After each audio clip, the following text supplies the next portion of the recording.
We do have quorum, and therefore we'll start the order of the day as contained in this afternoon's order paper.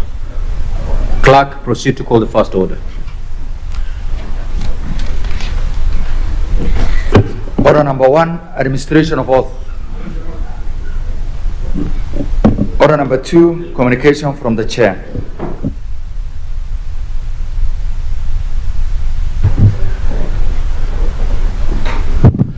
Now, honorable senators, I have a communication to make on the election of Senator Maureen Tabitha Mutinda.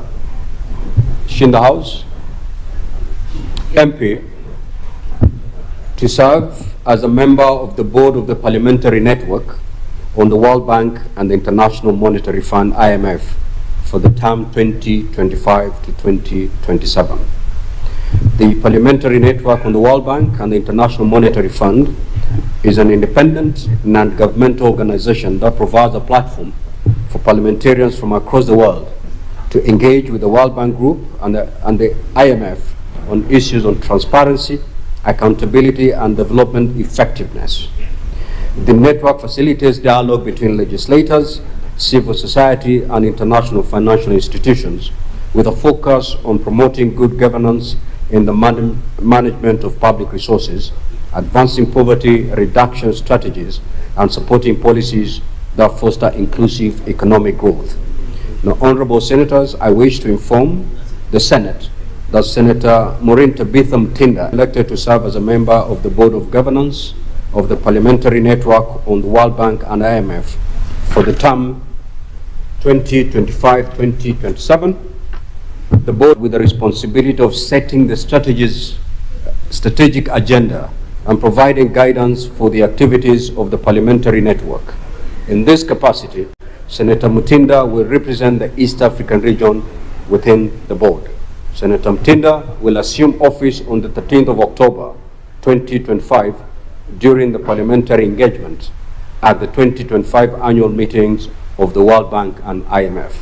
Honorable senators, I take this opportunity to congratulate the honorable senator on my own behalf and on behalf of the Senate on her election, and urge all honorable senators to accord her the necessary support as she undertakes this important role on behalf of our region. I thank you.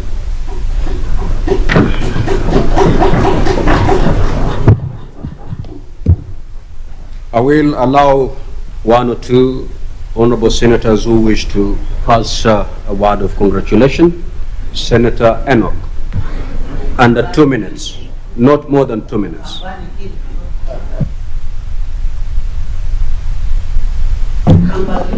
Thank you, Mr. Speaker. Allow me to take this opportunity to congratulate our sister, our colleague, Senator Tabitha Mutinda, for the role that she has been appointed to serve in the board of the IMF and World Bank. The Speaker, this speaks volumes about her as a person and the quality of leaders that this Senate is able to produce, not just for the nation, not just for the continent, but for the world. To Senator Mutinda, I want to wish her well and tell her that we will support her in all ways possible. This is a time that I cannot even miss to brag, because I have some bragging rights in as far as Senator Tabitha Mutinda is concerned. Senator Tabitha Mutinda, Mr. Speaker, is a daughter of Kitui County. She comes from my constituency, Kitui West, in Mashinani Ward. And the Speaker, this is a great honor to our people. And to tell ladies and young men in Kitui County that we are setting the pace for them.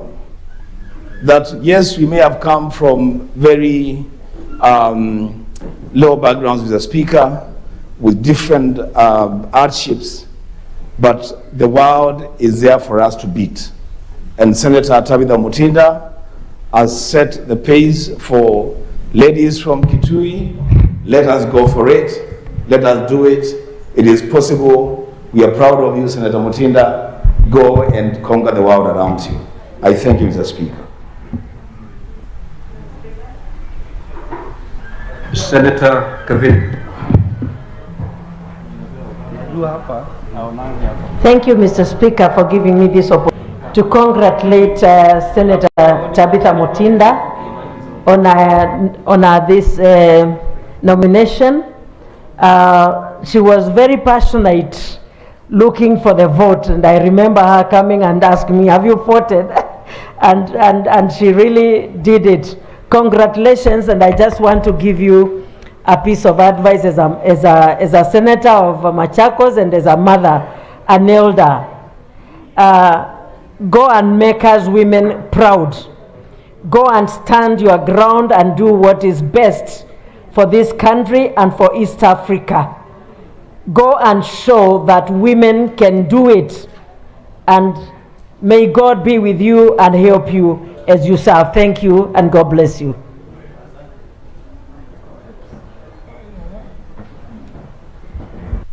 Senator Majority Leader. Mr. Speaker, I just wanted to say one thing, which is the fact that UDA can get their nominations right.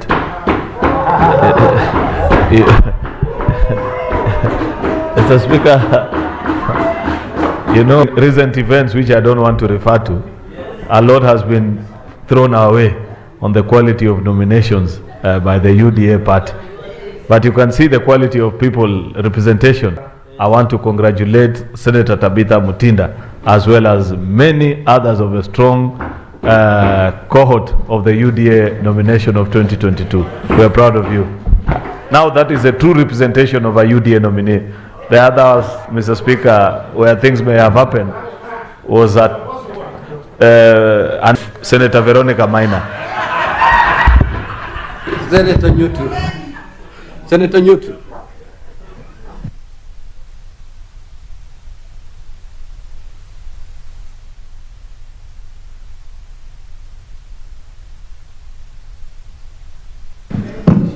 Thank you, Mr. Speaker, for this opportunity. I also want to join my colleagues in congratulating Senator Tabitha Mutinda on her nomination as a member of the board of IMF and World Bank.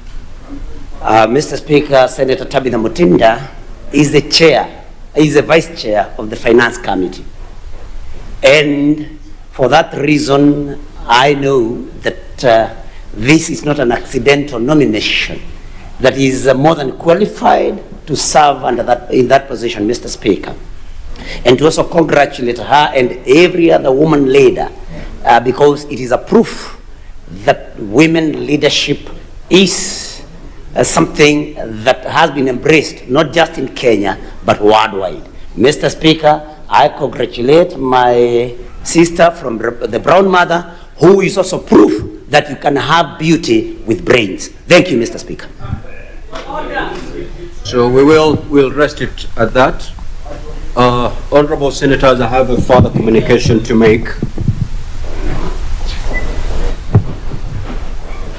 As honorable senators are aware, when the Senate Mashinani program was conceived in 2018, a tradition was established.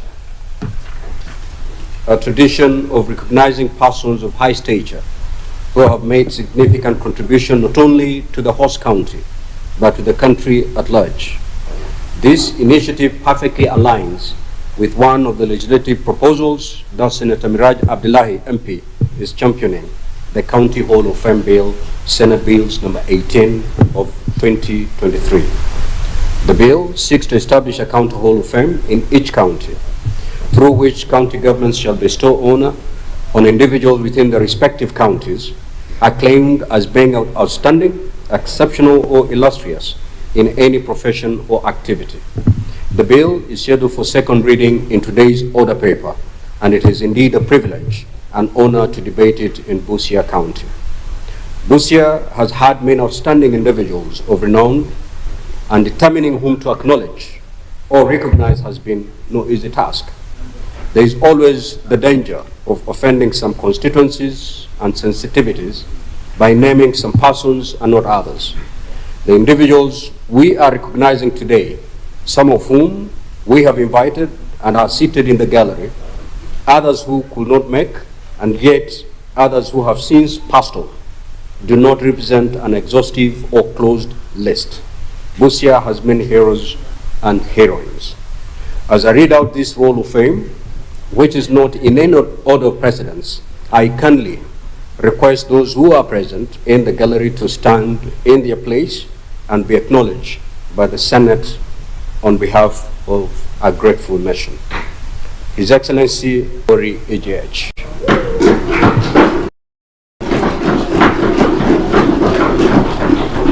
To serve in that capacity from Busia County.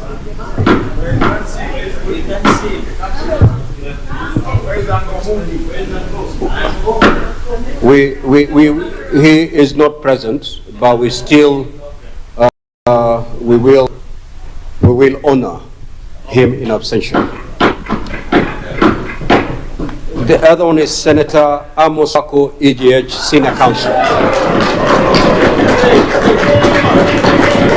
Senator Kathy, that is not the tradition of the Senate. Thus, we are not going to.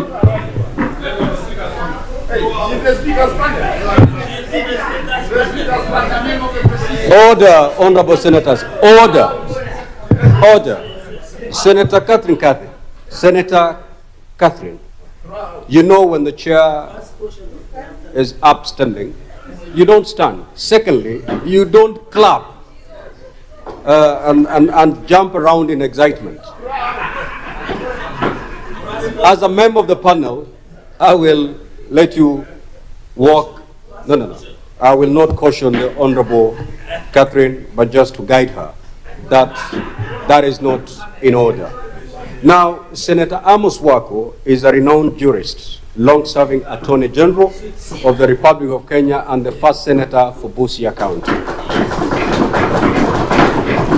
The third person is Honorable Kenneth Marende, EGH. Now, as honorable senators are aware, Honorable Marende is a renowned personality in the Western Kenya region who comes from Vihiga County. He served as the Speaker of the National Assembly in the 11th Parliament from 2008 to 2013. He also served as the Chairperson of the Parliamentary Service Commission.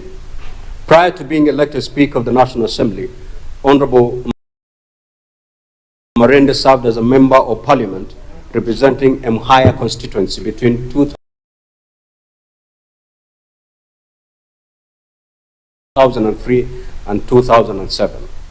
A major hallmark of Honorable Marende's tenure as Speaker was opening up of Parliament to the public through live broadcasting of parliamentary proceedings, modernization of the National Assembly chamber, and establishment of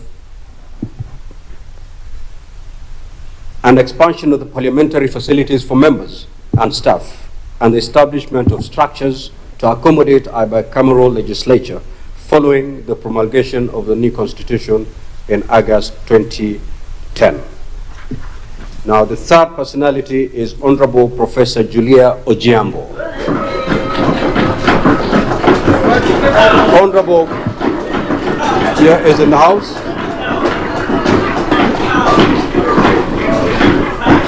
Now, Honorable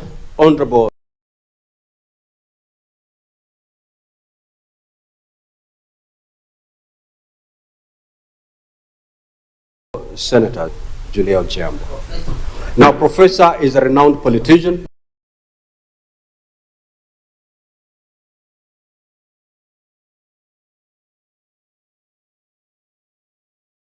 and academic. First female assistant minister in Nyula constituency, a crusader for affirmative action, and one of the founder members of Maendeleo ya Wanawake.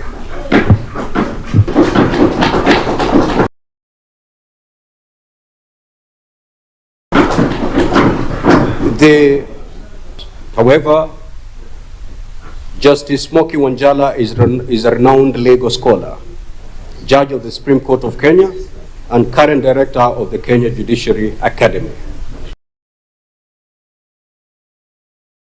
Honorable Sospita Ojemong, MGH. Honorable Ojemong is the first governor of Busia County and former member of parliament representing Amagoro constituency. Honorable Chrysanthus Okemo, EJH. Honorable Okemo is a former Member of Parliament for Nambale constituency, a cabinet minister in the Ministries of Finance and Energy, respectively, and a former member of the Parliamentary Service Commission in the 10th Parliament. A major hallmark of his tenure as Minister for Finance was the removal of tax on bicycles, which encouraged tax businesses, commonly referred as border. Honorable Albert Agri Alexander Ekirapa. Honorable Ekirapa is a former long-serving Nation Media Group chairperson and chief executive. He also served as a member of parliament for Amagoro constituency and assistant minister for trade and industry. Honorable Francis Masahalia, EJH. He is the first member of parliament for Butula constituency and former minister for finance. The Honorable Florence Mutoa, first Busia County women representative. The Honorable Ababu Nomamba, EJH, permanent representative of the Republic of Kenya to the United Nations Office at Nairobi and the United Nations Environment Programme, former member of parliament for Budalangi constituency and cabinet secretary in various portfolios. The Honorable Dr. Christine Mango.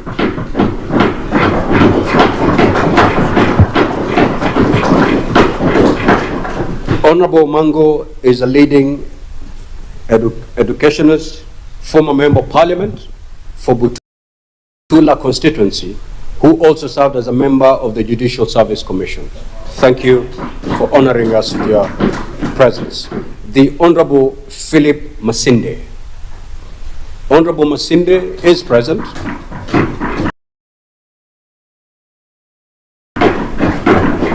Honorable Masinde is a former cabinet minister for labor and member of parliament for Nambale constituency.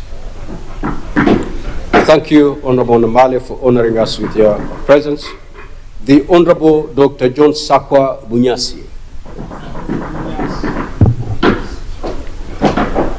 Honorable Bunyasi is a former member of parliament for Nambale constituency and current chairperson of the Kenya Development Corporation.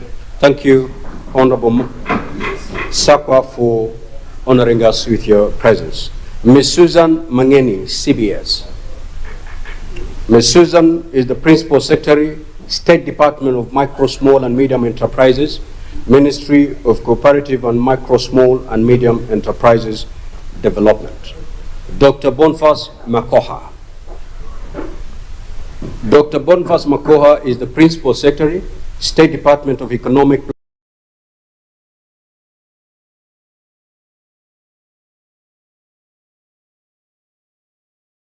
Planning in the National Treasury.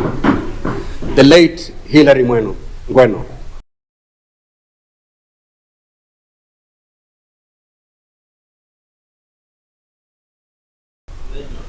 The late Hilary Ngweno is a nuclear physicist who was a career journalist, best known as the editor-in-chief of the Weekly Review.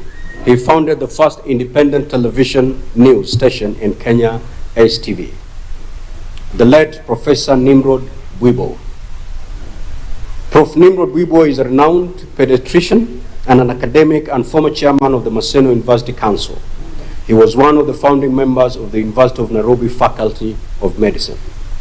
The late Professor Nelson Awori, a widely celebrated medical doctor, educator, and researcher. He was the first African doctor to perform a kidney transplant in 1978.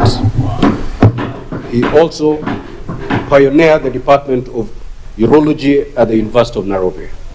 The late Honorable James Charles Osogo, veteran politician and long-serving cabinet minister in many portfolios. Dr. Josephine Ojiambo. Dr. Josephine Ojiambo is a seasoned diplomat who has distinguished herself as one of Kenya's premier multilateralists. She is recognized by the Ministry of Health as the national sickle cell champion. Honorable retired Justice Matthew Mkule. Mkule is a former judge of the High Court of Kenya and is also a distinguished jurist. Dr. Joseph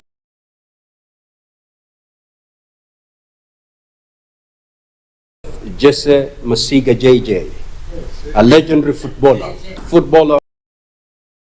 for Harambee Stars and first Kenyans to play in and win the UEFA Champions League with Gabriel Mukele. Mr. Gabriel Mukele is a former vice chairperson of the Electoral Commission of Kenya, ECK, the predecessor of the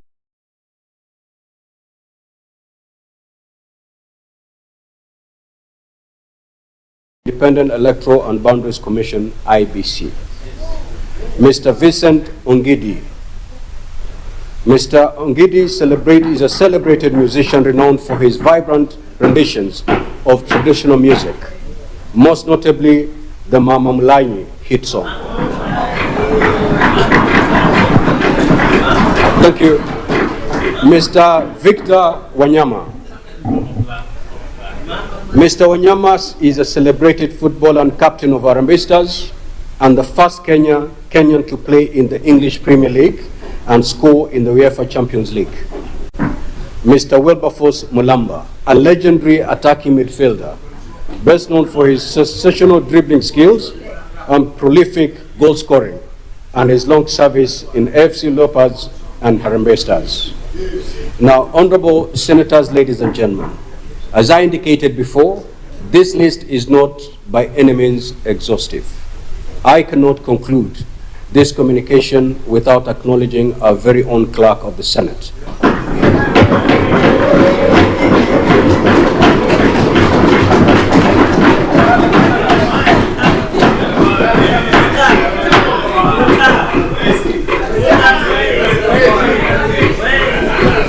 Mr. Order, honorable senators. Mr. Jeremiah Makoha Nyegenye, CBS, who hails from Bukayo Westward, Matayos constituency of Busia County. Since his appointment as clerk of the Senate in October 2012 and subsequently as secretary to the Parliamentary Service Commission in March 2013, he has led the technical arm of the Senate with unwavering dedication, professionalism, zeal, and integrity. The Senate thanks him for his continued service. Honorable senators, I thank you. Next order. I will maybe allow honorable senators to maybe extend some welcoming remarks to the great men and women who are here today. Senator Omtata.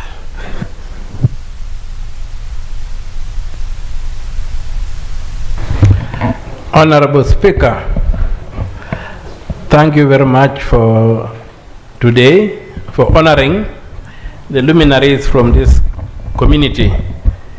As you can notice, Busia County has been a central player, be it in the sports, be it in culture, be it in the sciences, be it in law, be it in whatever line you have, in the academia, in medicine. The county has contributed its rightful share in the country. At times when you look at the county and the personality has produced, you'll find that this county has on many occasions punched beyond its weight. And it's because of those beautiful names you have had that this county has contributed to the development of this country. And it's really good that yesterday, on the floor of this house, we debated the County Hall of Fame bill, which seeks to immortalize names like the ones that we've had being mentioned on the floor of this house. And across the country, very many people have contributed to the development of this country, and sometimes they don't get acknowledged, and therefore they cease serving as role models to generations that are coming after them. I'm sure very few in this hall knew that the first kidney transplant by an African was by a man from Busia. Very few people knew that, and they knew. So that's a very, very important mark. We have had our own former Senator and AG Emeritus Amos Wako, who holds the record of having been the longest serving, today the longest serving Attorney General. And from the way things look like, that record may never be broken. It is held by a person from Busia. So really, it's with pride that I stand here listening to those names. And as the Speaker has rightly said, the list is very long. We can't exhaust it in one sitting. But the sampling was good. It captured all the critical areas. And also it tells you that no sector of the economy is more important than the other. So we need to develop all these sectors, and we need to celebrate people, and we need to celebrate ourselves as Kenyans. Their contributions were contributions as Kenyans. They never contributed those things as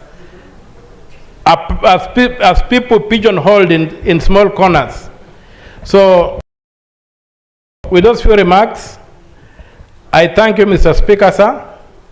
I thank you, members of the Senate, for honoring these distinguished sons and daughters of this county.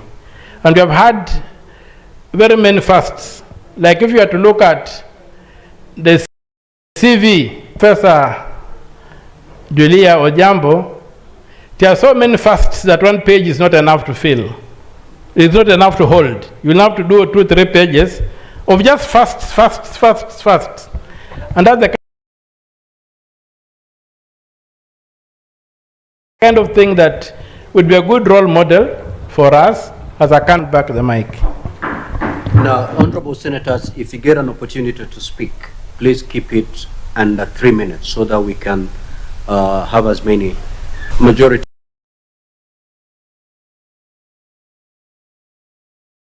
leader. Mr. Speaker, I had not requested the floor, but now that I have it, allow me to. Yes, as the majority leader, it will only be fair that you lead the queue in honoring this great. Thank you, Mr. Speaker. I join you on behalf of my colleagues to celebrate this long list of eminent Kenyans that have made serious contribution into the body fabric of the republic that is Kenya, who hail from this land of Busia.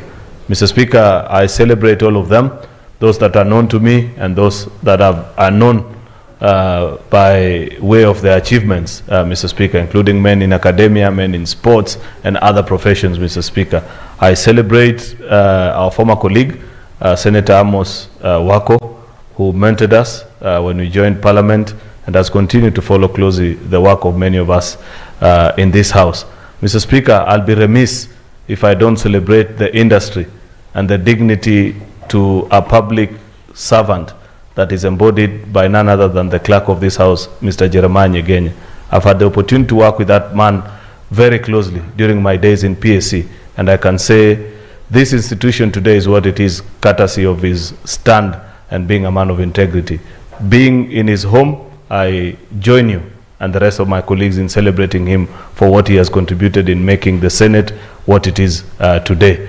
Lastly, Mr. Speaker, is also to note that this county has given us great sportsmen, including none other than the Vice Chairperson of the Football Kenya Federation, MacDonald Mariga, who hails from this land, Mr. Speaker. A good friend and a great Kenyan as well, who has lifted the flag of this republic very high. This is a great county, Mr. Speaker, and we could not have picked a better place to celebrate this year's Senate Mashinani other than Busia, the home of great legends. I thank you, Mr. Speaker. Senator Professor Margaret Kamara.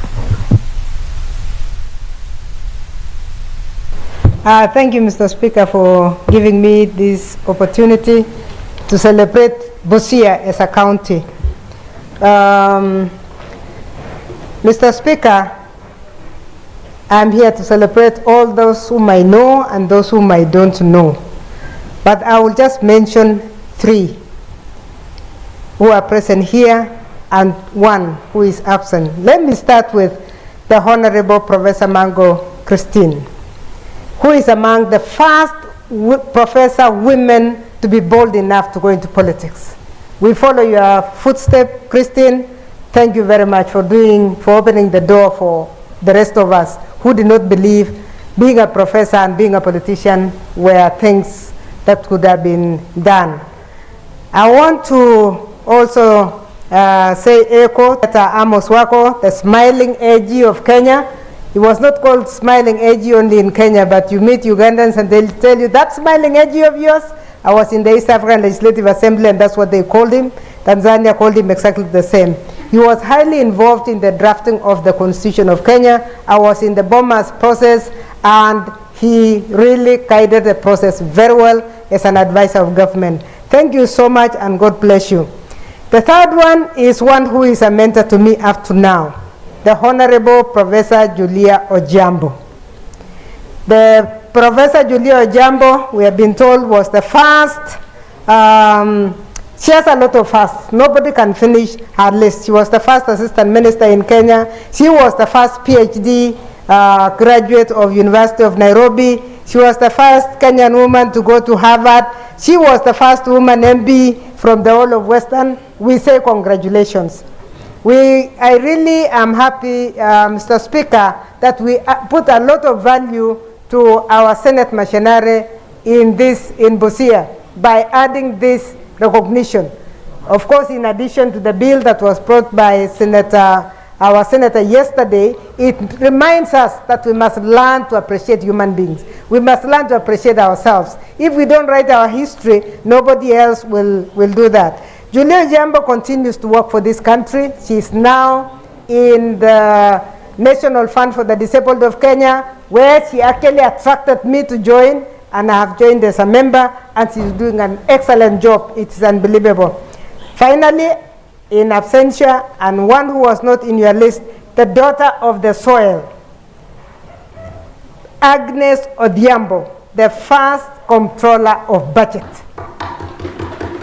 Please, let's remember that very powerful lady. I know she also, like Senator Muma, went to Nyanza, and they seem to be forgotten when they are here, when they have left. But she did a powerful job. She worked with this parliament very well. I was in the 10th parliament, and she guided the spending of this country. And in fact, she is the one who started the reporting to parliament of how the constituencies were spending money. We want to say congratulations, congratulations, wonderful, powerful men and women of Busia. Thank you, Mr. Speaker. Senator Methu. Thank you very much, Mr. Speaker, sir. And first and foremost, allow me to thank you most sincerely and your predecessors who actually came up with this tradition of honoring the great men and women of the different places that we'll be visiting. Some of the people in the Speaker's gallery, I know them, I may not have met them physically, but out of the good things that I've done for the nation, I've had an opportunity to know them. More specifically, Mr. Speaker, sir, the Attorney General Emeritus Amos Wako became Attorney General of Kenya when I was only 4 months old. And he has continued serving this nation until last time when he left Parliament. So, Speaker, sir, we continue to honor, we continue to thank the great men from this county who have served this nation. And I would not want to forget our very own Jeremiah Nyegenye Makoha, who is a distinguished parliamentarian and a distinguished servant of this House, Mr. Speaker, a consummate professional. Every time politics is thrown his way, he runs away. He is a consummate professional who has dealt with each one of us in a very professional way. Occasionally, Mr. Speaker, sir, you deal with us politically, but he deals with us professionally, and we are very grateful about it. Maybe finally, Mr. Speaker, sir, is to ask ourselves, on the day Senate Mashinani will be in Siaya, what will be said about Oburu Odinga? On the day Senate Mashinani will be in Nyandarua, what will be said about John Medhu?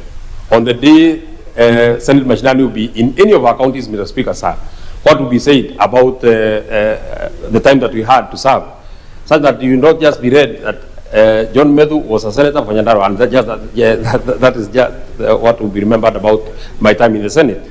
Would want to make and leave a print of what we have done, now and in the days that will continue serving. Maybe finally, is to continue encouraging those of us who have been given an opportunity to serve, especially at a young age. You can continue serving and you can serve at different capacities. You yourself, Mr. Speaker, we are following on your paths. You became a member of parliament at my age. You have continued serving until this minute. You are still serving as a senator. Maybe finally, allow me to also recognize one son of this county, Senator for Busia, Okia Andrew Omtata, a very good and great man who is incorruptible. He has proven time and again that he is a man who lives, you cannot corrupt Senator Omtata. He is a man who lives and he has a lot of independence of his mind, and we celebrate you, Senator Omtata. We have so much learned from you and continue serving. We may not be together on that journey of your presidency, but you are a good man and we shall continue working together. Thank you very much. The minority leader. The minority leader.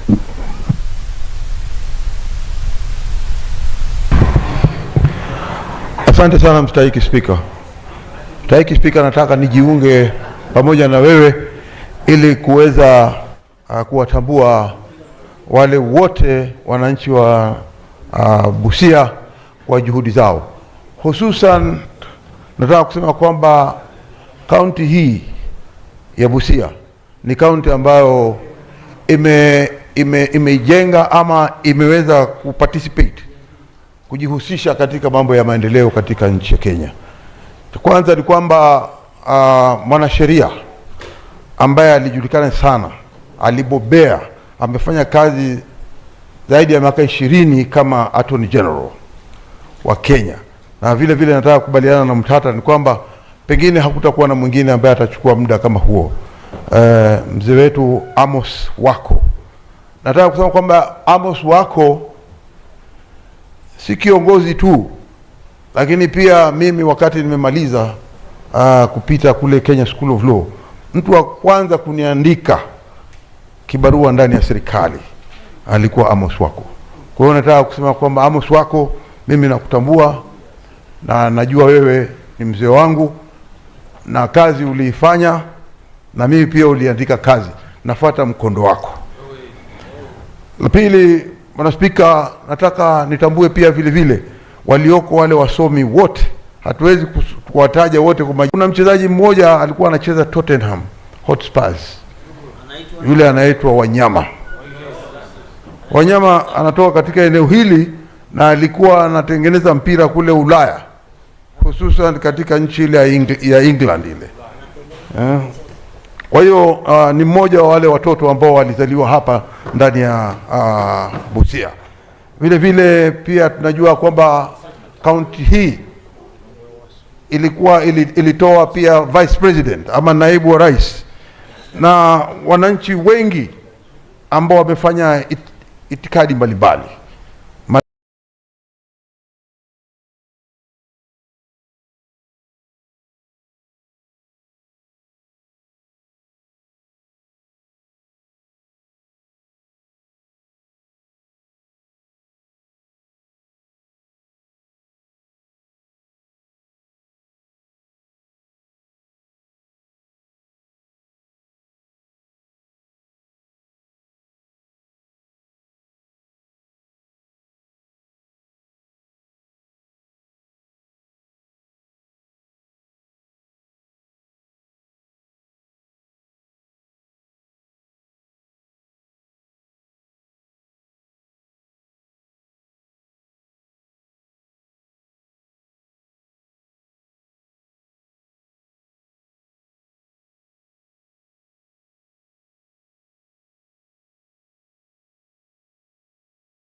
and the defunct NHIF. 4, the details of the agreement between the county government and Britam Insurance on covering last expenses and any other benefits provided under Kangata Care. And number 5, Mr. Speaker, whether the scheme is continuous for consecutive years or renewable annually with a new registration for the insured, and whether there is an age limit for those covered under the scheme. I thank you, Mr. Speaker. Now, before I call the next senator to request for a statement, I have this communication to make. I'd like in the public gallery this afternoon, visiting teachers and students from St. Joseph Cocholio Boys Second School in Teso North, Busia County. The delegation consists of 5 teachers and 47 students.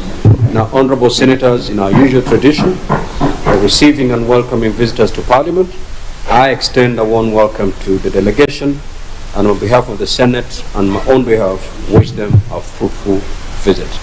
I will request the senator for Busia County under 1 minute to extend a word of welcome.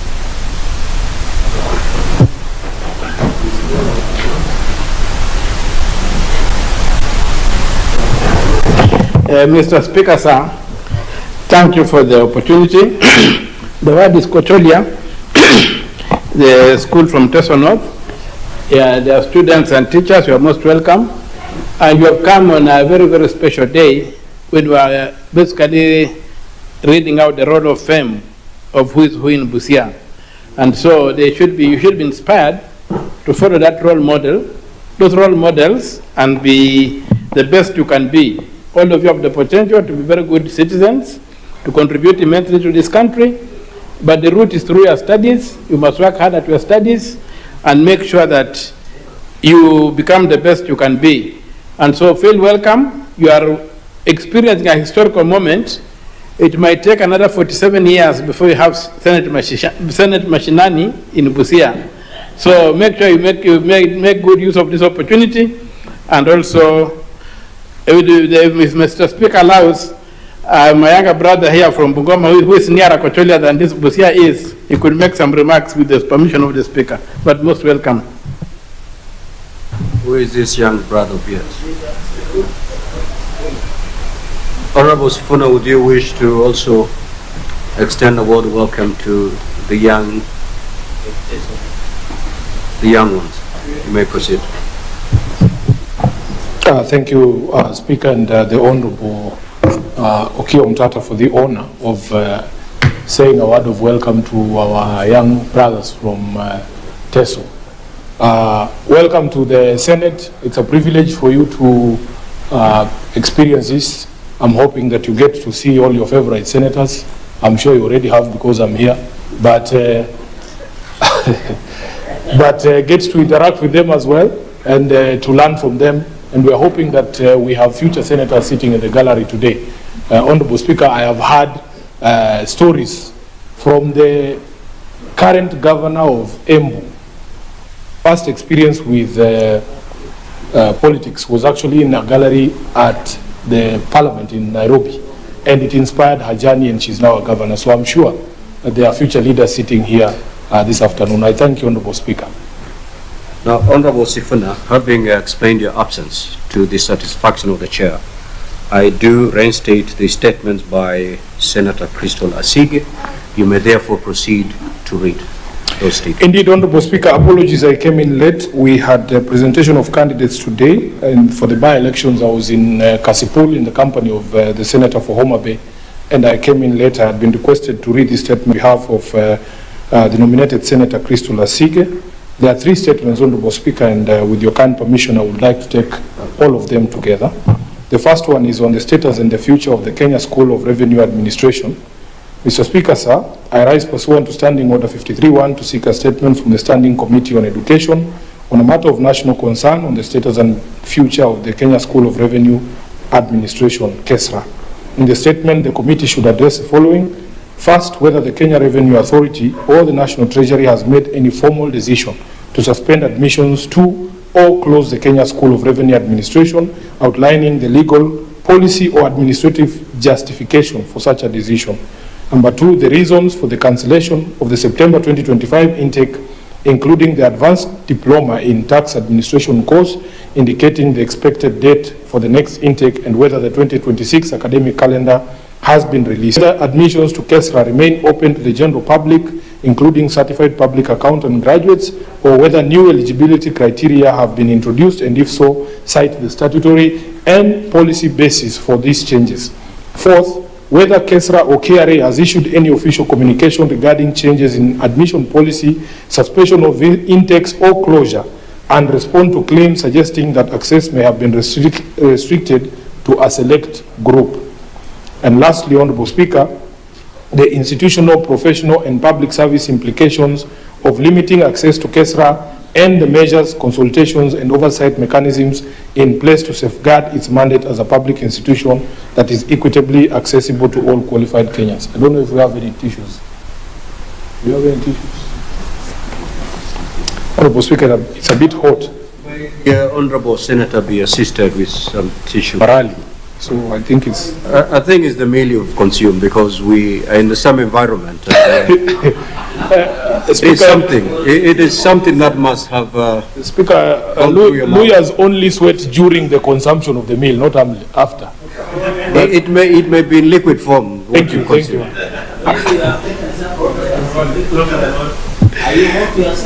Honorable Speaker, protect me from Cherargei. The second statement is on the commemoration of Dyslexia Awareness Month. Honorable Speaker, I rise pursuant to Standing Order 52.1 to make a statement on a matter of international concern, namely the commemoration of Dyslexia Awareness Month. Mr. Speaker, every October, the world observes Dyslexia Awareness Month as part of the international neurodiversity movement.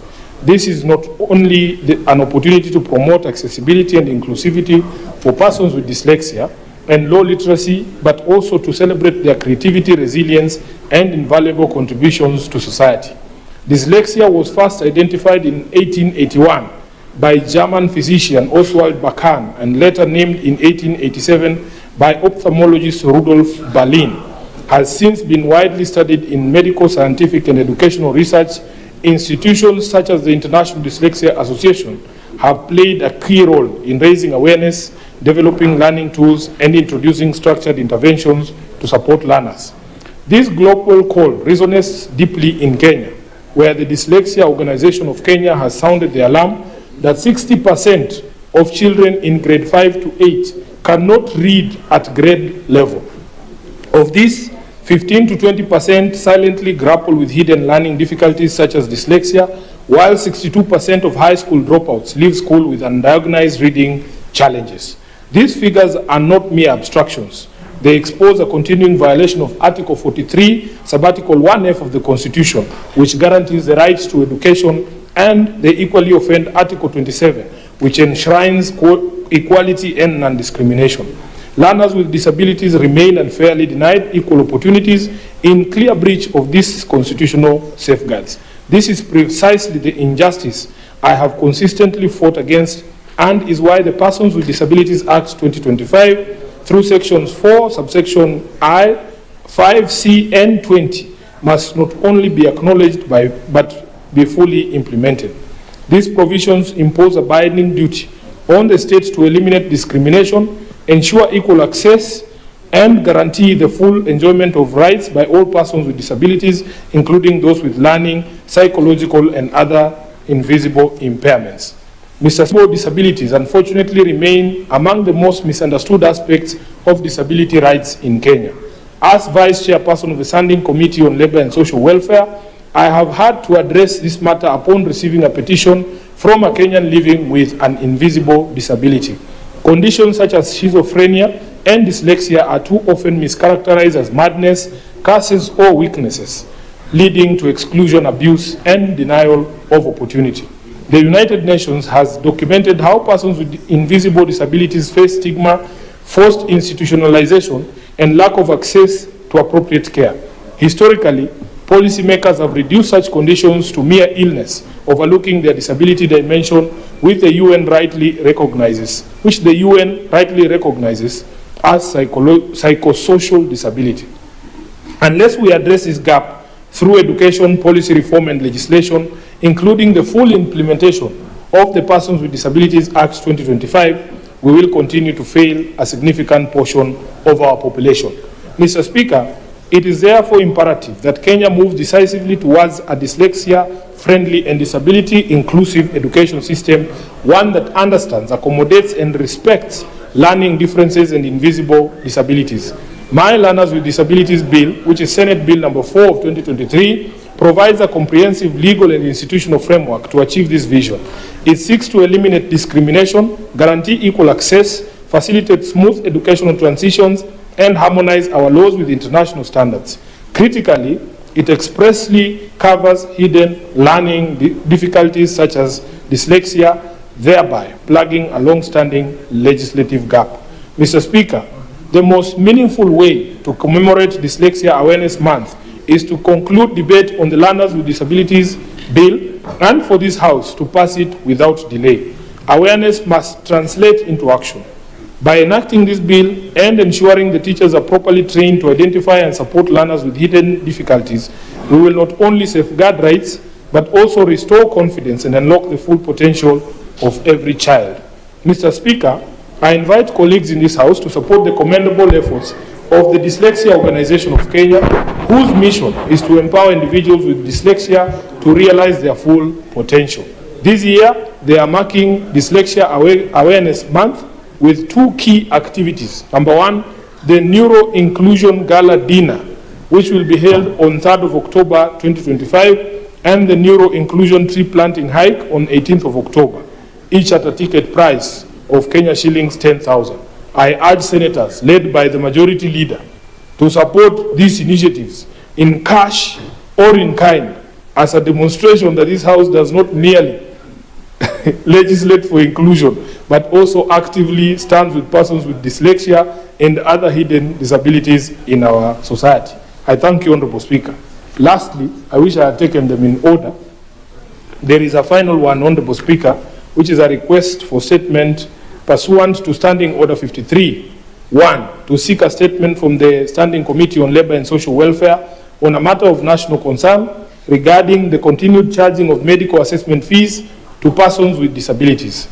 Section 25C of the Persons with Disabilities Act 2025 mandates free rehabilitation, and medical services in public health institutions for persons with disabilities. However, many county hospitals, Honorable Speaker, have continued to impose non-uniform fees such as the Kenya shillings 700 that is charged by Nakuru County, 650 shillings by Laikipia, 1,000 shillings in Kisumu, and up to 10,000 Kenya shillings for specialized tests, while only a few counties such as Kakamega, Kiambu, Mombasa, and Kirinyaga have waived these charges.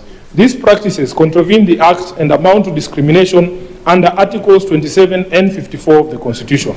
In the statement, the committee should address the following.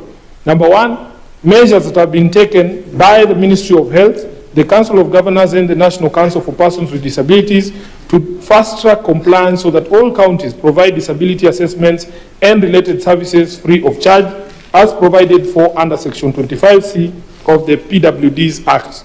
Secondly, Honorable Speaker, the reasons why counties continue to impose varying charges and how the compliance framework will eliminate such disparities. Thirdly, a list of counties that have complied by waiving charges and steps to ensure uniform nationwide compliance. Lastly, Honorable Speaker, the enforcement and accountability mechanisms by NCPWD, the Ministry of Health and oversight bodies to guarantee that counties comply and PWDs are not subjected to unfair financial burdens and barriers. I thank you. This is on behalf of the Senator Crystal Asige, nominated Senator by ODM. Okay, next is two statements from the Senator for Kisumu County, Professor Tom Ojeda. The two statements are dropped. I was asked You did not notify the table. Why didn't you communicate? the speaker. No, we have the speaker here. And he gave me the statement. Those ones are cool. Go ahead. You can allow it. It's only one statement. Thank you, Mr. Speaker. You know, we're in the League of City Senators, so if I read it on behalf of Kisumu, it's okay. Mr. Speaker, I request for a statement on the ongoing police recruitment. Mr. Speaker, sir, I rise pursuant to Standing Order number 53-1 to seek a statement from the Standing Committee of Security, Defense and Foreign Relations on a matter of national importance regarding the ongoing police recruitment exercise. In the statement, the committee should address the following. Number one, disaggregated report on the ethnic and county composition of serving police officer as at the 30th of September 2025, indicating the cadres and ranks. Number two, the criteria, quotas, methodologies applied in the ongoing recruitment and how it will ensure proportional representation of the underrepresented ethnic communities and counties, including measures of dynamic balancing to prevent overrepresentation and to account for the existing composition in each county. Number three, the extent of county involvement in planning, monitoring, and coordinating the recruitment, specifically on how county governments and local security structures are consulted and integrated into deployment decisions, and the mechanisms used to monitor ethnic, county, and gender representation in recruitment and deployment. Number four, the framework for deploying newly recruited officers in a manner that guarantees equitable county and ethnic representation while addressing local security needs. Number five, the steps being undertaken to achieve gender parity alongside ethnic and county equity in the recruitment process. Signed, Professor Tom Ojenda, Senator, Kisumu County. Thank you, Mr. Speaker.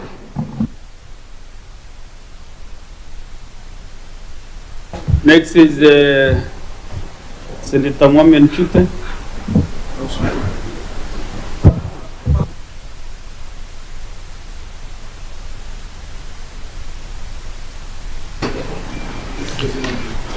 Thank you very much, Honorable Speaker. I have a request for a statement on the reported abduction of Mr. Jilo Guyoboru in Sololo, Marsabit County. The Speaker, sir, I rise pursuant to Standing Order 53-1 to request a statement from Standing Committee on National Security, Defense and Foreign Relations regarding the reported abduction of Mr. Jilo Guyoboru, a 47-year-old laboratory technician attached to Dambalafachana Health Center in Marsabit County. Mr. Speaker, sir, it has been brought to my attention that on 22nd September 2025, Mr. Boru was allegedly abducted at Sololo Garbi village, an incident that was subsequently reported at Sololo police station under OB number 06/23/09/25. It is alleged that the victim was forcibly bundled into a white probox while his motorcycle was loaded into a GK-plated Land Cruiser by 6 men dressed in civilian clothes. This is raising a grave concern among residents regarding the identity and motive of the abductors. The statement, the committee should, 1, establish whether the Cabinet Secretary for Interior and National Administration is aware of the incident involving abduction of Mr. Jilo Guyoboru and provide details of the circumstances surrounding his disappearance. 2, confirm whether the vehicle reported used in the abduction, a white Toyota Probox and a GK-plated Land Cruiser, are linked to any government agency or law enforcement body. 3, state what steps the ministry has taken to investigate the matter, trace the whereabouts of the missing individual, and ensure that those responsible are held accountable.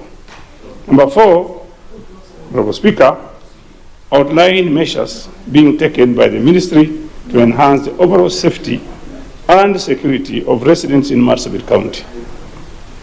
Considering that this is not the first such incident of abduction or forced disappearance reported in the region. Thank you very much, Honorable Speaker. Next is Senator Okia Omtata. The two statements, you can read them simultaneously.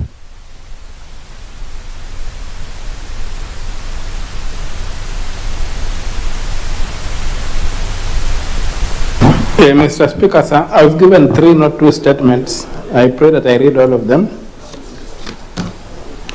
Mr. Speaker, my first statement, request for statement, is on the illegal gold mining activities in Bumutero in Busia County, Ramula in Siaya County, and Rosterman in Kakamega County. Mr. Speaker, sir, I rise pursuant to Standing Order 53, Clause 1, to seek a statement from the Standing Committee on Land, Environment and Natural Resources on a matter of nationwide concern regarding the persistent illegal gold mining activities that take place in Bumutiro in Busia County, Ramula in Siaya County, and Rosterman in Kakamega County, that flagrantly violate Kenya's mining and environmental laws, placing citizens in grave danger. Mr. Speaker, sir, illegal artisanal small-scale gold mining is occurring day and night in Busia, Siaya, and Kakamega counties. In Bumutiro, unlicensed miners produce an estimated 1 kilogram of gold per day, estimated to be worth Kenya shillings 10 million, which is sold mainly through illicit channels that lead to economic loss due to massive revenue leakage as high purity gold is smuggled to foreign markets. In Rosterman, tunnels have been driven beneath homes and a special needs school, undermining foundations and forcing parents to withdraw children. In Ramula, communities face intimidation and potential displacement linked to opaque agreements with private miners, such as Shanta Gold Limited. Collapsing tunnels and toxic exposure have already caused injuries and deaths, as well as mercury contamination of soil and water, destruction of farmlands, and loss of biodiversity. In the statement, the committee should address the following: how the Ministry of Mining and Blue Economy is ensuring compliance with the Mining Community Development Agreement regulations of 2017, especially the requirement for free, prior, and informed community consent. 2, existing monitoring and remediation plan for mercury contamination of soil and water sources in places affected by illegal gold mining activities. 3, plans to commission detailed airborne and ground mapping to quantify mineral resources across the country. 4, specific bylaws or enforcement measures that the county governments have adopted to regulate artisanal mining and protect residents, including measures to safeguard livelihoods of affected communities and protect and or rehabilitate public infrastructure such as schools like St. Joseph's Bumutiro RC Primary, and Kakamega Vocational Rehabilitation Center, and homes undermined by tunnels. 5, the intelligence and or patrol operations in place to stop smuggling of high purity gold reportedly moving across borders. 6, reasons for lack of involvement of the residents of Ramula, Bumutiro, and Rosterman in the Shanta Gold Limited dealings as required under Article 10, Clause 2, and Article 232, Clause 1, Paragraph D of the Constitution of Kenya 2010, and the Mining Community Development Agreement Regulations 2017. 7, steps the said county governments are taking to safeguard customary land rights, especially for residents lacking formal titles. Signed, Senator Omtato Koiti MP, Senator Busia County, Senator Koma Busia County, or Senator from Busia County, dated 30th September 2025. Thank you for the guidance.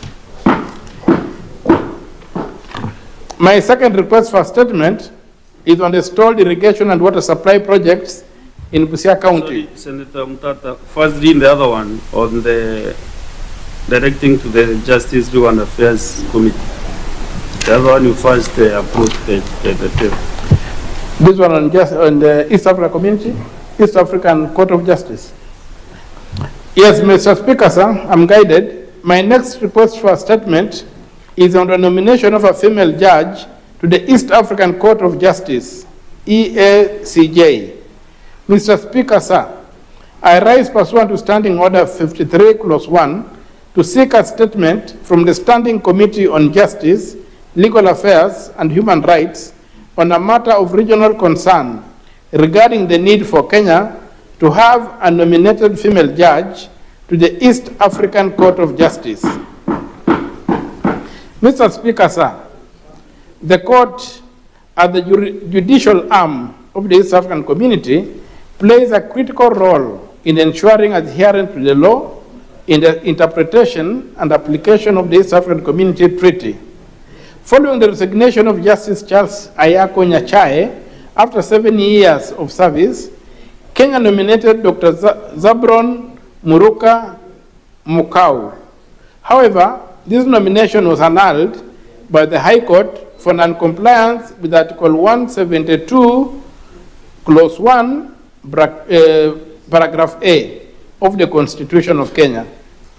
It is worth noting that since the inception of the court, only 2 Kenyan female judges have been appointed, being Lady Justice Arachi in 2006 and Lady Justice Mujasiri, who currently serves in the appellate division of the court.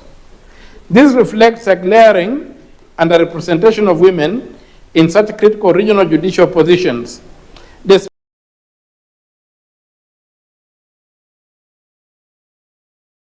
Despite constitutional principles on gender equity and fairness. In the statement, the committee should address the following: the reasons for the persistent underrepresentation of Kenyan women in regional judicial appointments.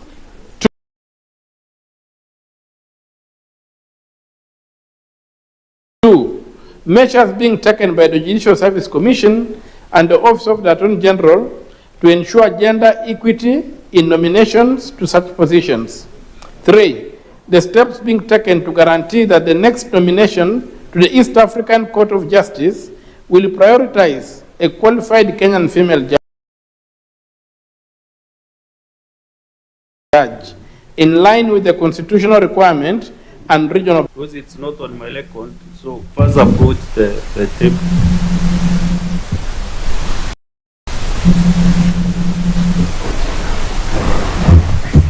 It's under.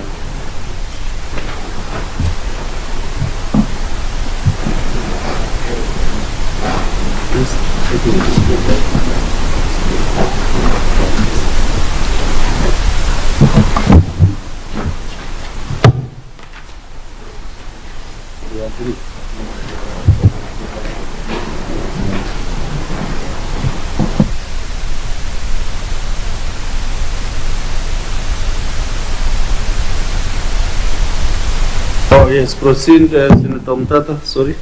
Thank you, Mr. Speaker, sir.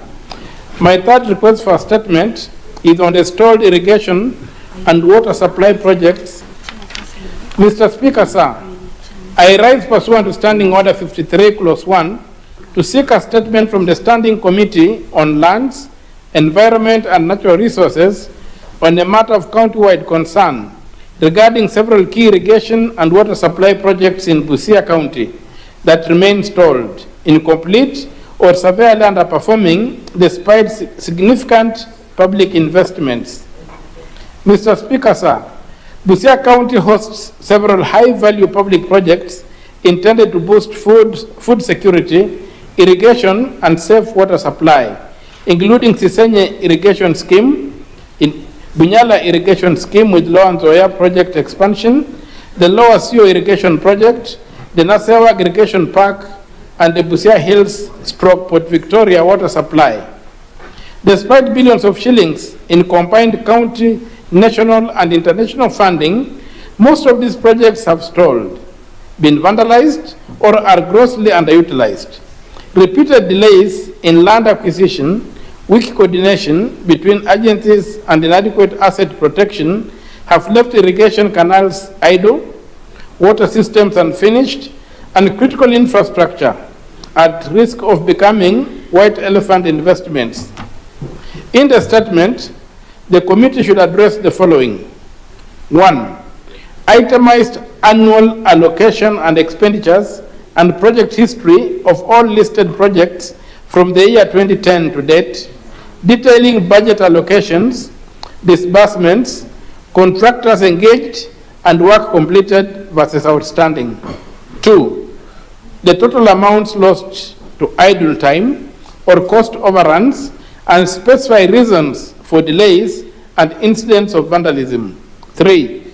Measures being taken to secure, rehabilitate, and operationalize the Sisanye, Bunyala, Lower Nzoia, and Lower Sio irrigation schemes, as well as the Busia Hills / Port Victoria water supply to restore functionality and deliver the intended agricultural and social benefits to Busia residents. 4.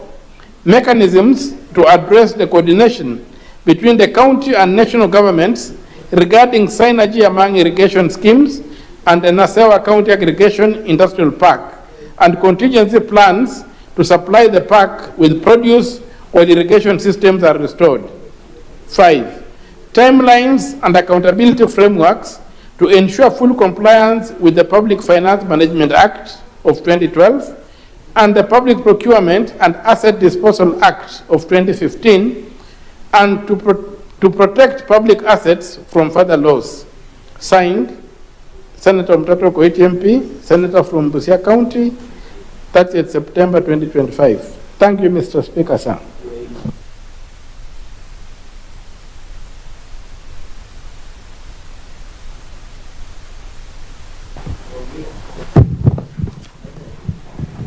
Under Senator Mtata, I have a communication to make on visiting students from Arupe University in Busia County. Honorable Senators, I would like to acknowledge the presence in the public gallery this afternoon of visiting 6 students from Arupe University in Tesu South, Busia County. The delegation is in the Senate for last standing tour. Honorable Senators, in the ancient tradition of receiving and welcoming visitors to Parliament, I extend warm welcome to the delegation, and on behalf of the Senate and on my own behalf, wish them a fruitful visit. Thank you. Senator Okoitio Mtata, you are too busy this week. You continue serving the Mkuru County of Busia. Under 1 minute. Yes, Honorable Speaker, I thank you very much, and it's good that you have students from Alupe University here. Alupe is just a few kilometers as the crow flies from here, and I welcome you to this session. It's a historical session, as I've told those who came in before you. It might take another 47 years for us to have another Senate Mashinani in Busia. So take your time, serve at the moment, and also look at the senators here, and you'll see that the people have traveled different journeys. But what matters is that at the end of the day, it's the cream that rises to the top. So work hard to be the cream in your studies. And today we had a roll of honor that was read out here about people from Busia who have worked well and succeeded. And I know you know Alupe is a national university, so it has representation from beyond Busia. And I also would say that Busia town was designed to be a university town. That's why the Agricultural Training Center has a very, very big piece of land. And with Alupe and others, we hope these universities will come up and will not be distorted by fly-by-the-night planners who are trying to come up with the alternative means to this. But all said and done, I thank you for coming and for honoring our presence here with your presence, and I wish you a good stay, and I hope that you'll have a lot to carry home with you, but most of all, an example to be the best you can be. Thank you, Mr. Speaker. Thank you. We have two statements and Standing Order 52-1, one by Senator Mohamed Faki.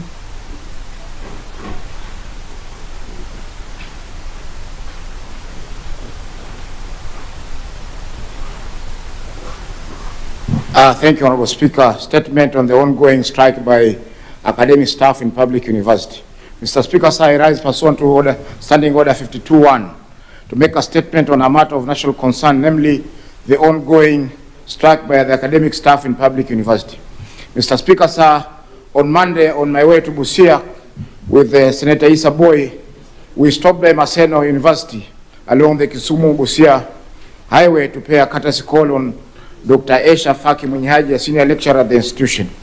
While there, we were privileged to be taken around the university by Professor Julius Nyabundi, the Vice Chancellor, and Professor Eric Nyambitha, the Vice and Deputy Vice Chancellors of the university. Mr. Speaker, sir, we encountered firsthand the effects of the ongoing strike by university lecturers who are members of the University Staff Academic Union, UASU. The union members, both male and female, were demonstrating clad in bearers as they demanded payment of the salary increment arrears. It was also quite a spectacle to see male lecturers donned in bearers, a traditional female dress. However, they made their point that they will not go back to teach until they are paid their arrears. Mr. Speaker, our ASU is demanding payment of a sum of Kenya shillings 7.9 billion. While we acknowledge that the government may not have money to pay all that at once, they can enter into negotiations with UASU on how the amount will be paid. And as it stands, the students are suffering, yet they are paid tuition, which is currently not being offered. Further, if urgent measures are not taken to resolve the impasse, academic programs will be completely disorganized across the affected institutions. Mr. Speaker, sir, I call upon the Standing Committee on Labor and Social Welfare and the Standing Committee on Education to jointly intervene in this matter and find an urgent solution to the crisis. As I conclude, Mr. Speaker, sir, I wish to commend the management of Mashinani University currently under the leadership of Professor Nyabundi for the remarkable progress made over the years. The university has experienced substantial growth, increasing student enrollment from approximately 2,500 in 2014 to the current population of 29,704, and establishing satellite campuses in Kisumu City and Yala Town in Siaya County. This growth has spurred economic activity in Maseno Town and contributed to the increased revenue for Kisumu County, which in turn reinforces the objectives of devolution by promoting regional development and enhancing service delivery at the county level. I thank you, Mr. Speaker, sir. Senator Izina.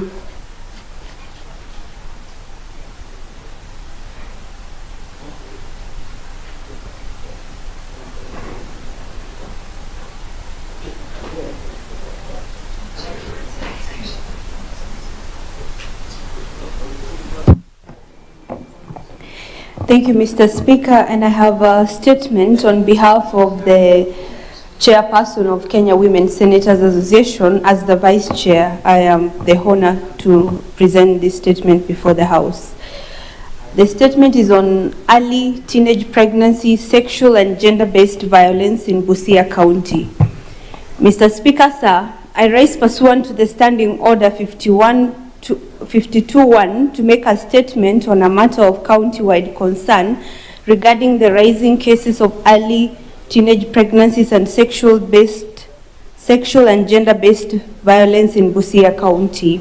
Mr. Speaker, sir, according to statistics from the National Syndemic Disease Control Council, NSDCC, between 2016 and 2024, 65,540 teenage pregnancies were recorded among adolescents in Busia County.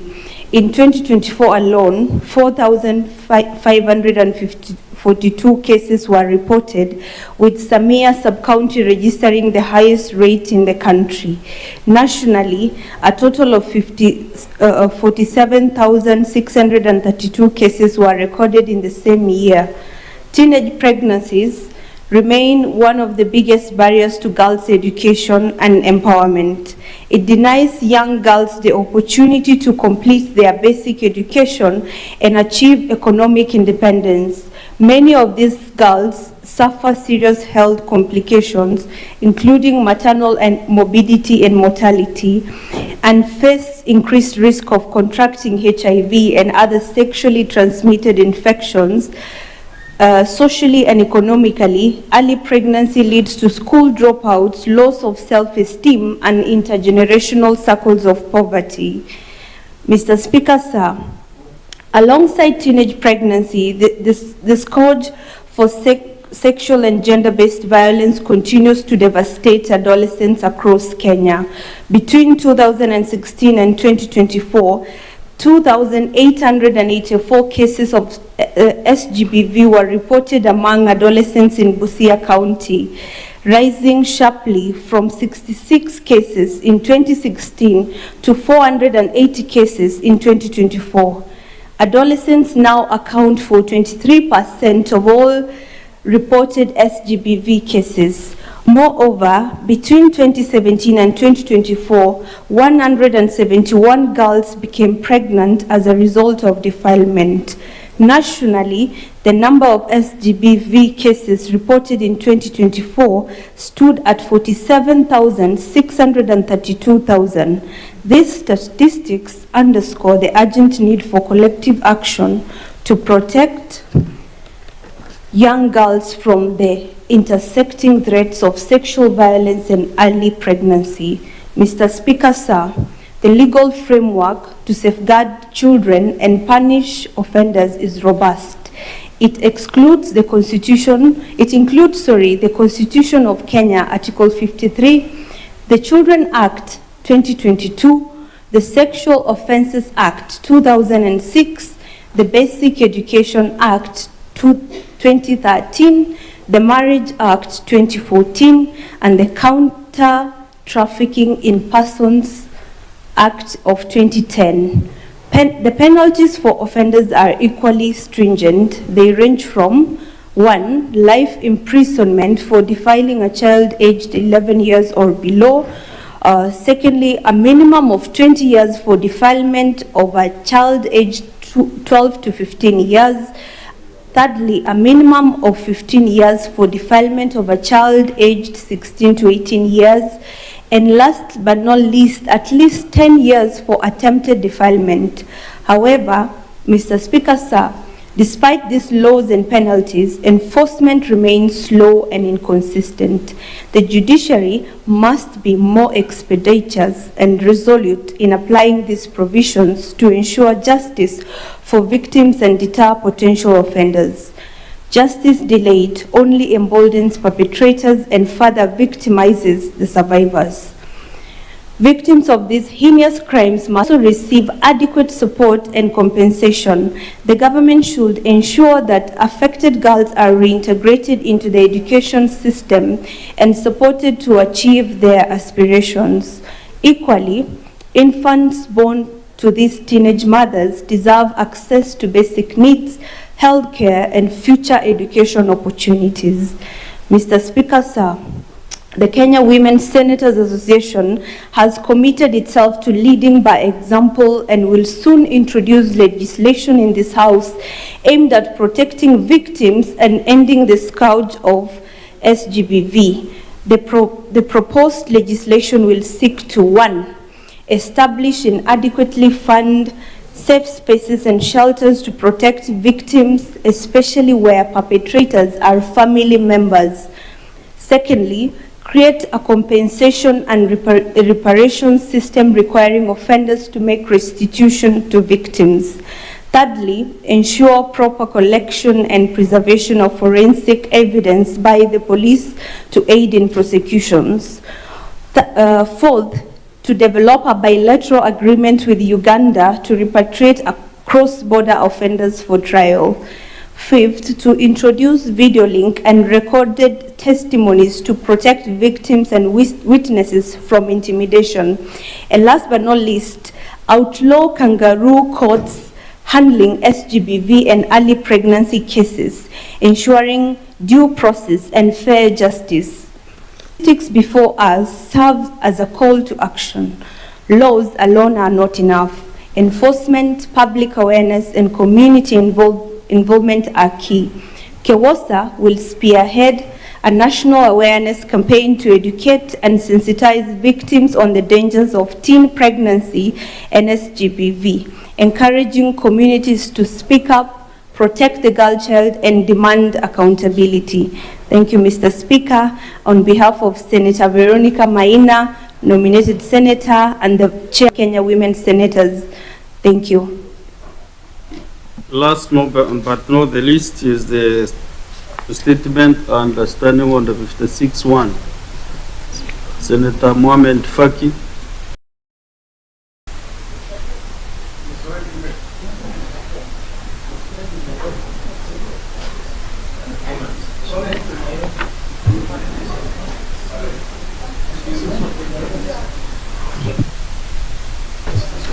You brought me a statement here from Kwale.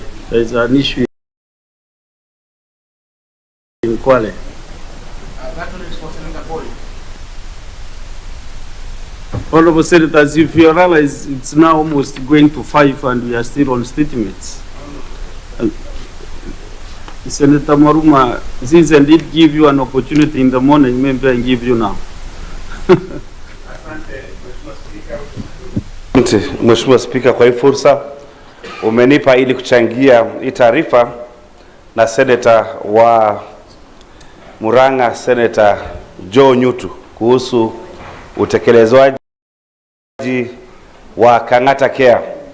Mheshimiwa Spika, nashukuru sana gavana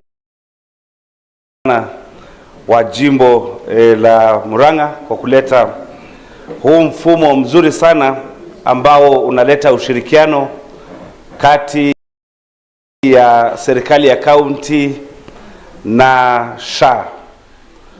Tumeambiwa katika ile taarifa na Mheshimiwa Nyutu ya kwamba jimbo ama gatuzi la Murang'a limeweza kushirikiana na SHA na kutoa kima cha shilingi milioni 172 inayopelekea kuandikishwa kwa wananchi ama wakazi wa jimbo la Murang'a. Nafikiri Mheshimiwa Spika, ni vizuri tushukuru Mheshimiwa Gavana Irungu Kang'ata kwa kukubali kufikiria, kwa kutoogopa kufikiria, kwa sababu magavana wengi wanaogopa kufikiria. Mheshimiwa Spika, tayari SHA iko, na kando na changamoto, ni vizuri serikali za magatuzi ziangalie ni vipi wanaweza saidia watu wao ili kupata huduma za afya kutumia huu mfumo wa SHA. Mheshimiwa, nafikiri gavana aliangalia watu wake na akachagua na akatafuta mbinu za kutafuta wale ambao hawajiwezi na kuweza kuandikishwa kwa huu mfumo wa SHA. Wakati wa bunge lile lingine tulielezwa kwamba kuna mfumo kama huu ambao ulianzishwa tayari kule gatuzi la Makueni, ya kwamba county ama serikali ya county inalipa pesa kidogo kwa insurance, alafu watu wanachukua kadi, wanapewa kadi na wanaenda hospitalini wanapata matibabu.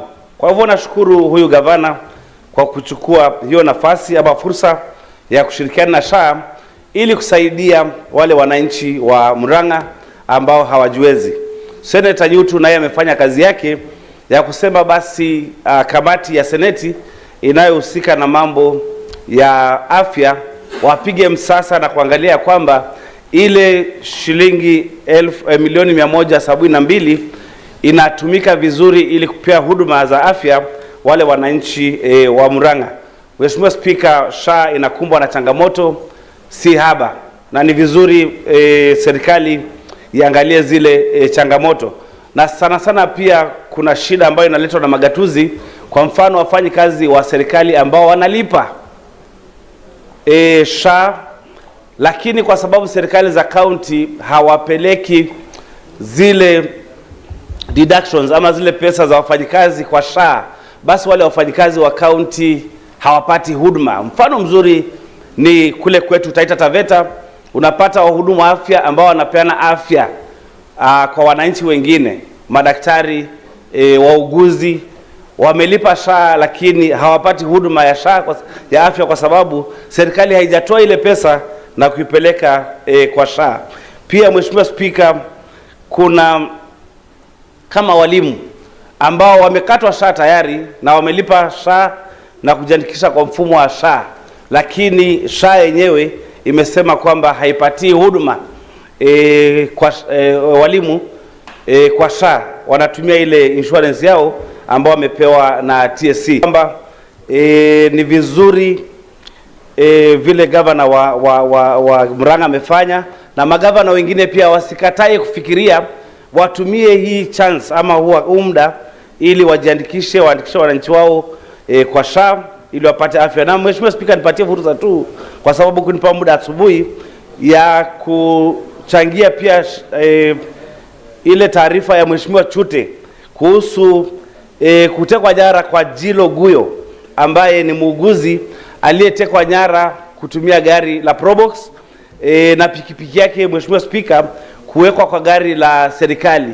Mheshimiwa Spika, tunapinga hiki kitendo cha kuteka nyara huyu muuguzi kwa kichwa kipana sana, Mheshimiwa Spika, na tuseme kwamba asasi